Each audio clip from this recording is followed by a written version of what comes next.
પાકિસ્તાનને આડે હાથ લેતા અફઘાનિસ્તાનની તાલિબાન સરકારે કહ્યું છે કે પાકિસ્તાની નેતાઓએ દરેક સમસ્યા માટે અફઘાનિસ્તાન પર આંગળી ચીંધવાનું બંધ કરવું જોઈએ. તાલિબાનના પ્રવક્તા ઝબીઉલ્લાહ મુજાહિદે ચેતવણી આપી છે કે આવા ઉશ્કેરણીજનક નિવેદનો બંને દેશોના સંબંધોને નુકસાન પહોંચાડી શકે છે.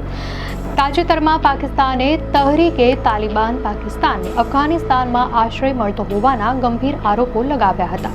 આના જવાબમાં મુજાહિદે કહ્યું કે પાકિસ્તાને ધમકીઓ આપવાને બદલે વાતચીત દ્વારા સમાધાન શોધવું જોઈએ.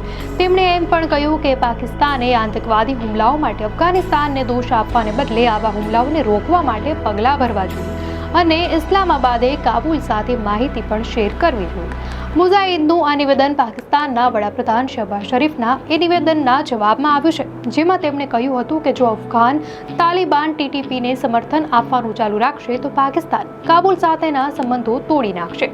પાકિસ્તાન સતત આરોપ લગાવે છે કે અફઘાન તાલિબાનના સમર્થનથી ટીટીપી પાકિસ્તાનમાં આતંકવાદી ઘટનાઓને અંજામ આપે છે, ખાસ કરીને ખૈબર પખ્તુનખ્વા અને બલુચિસ્તાન જેવા પ્રાંતોમાં. દર્શક મિત્રો, વધુ અપડેટ્સ માટે ધ લોકસત્તા ચેનલને સબસ્ક્રાઇબ કરો.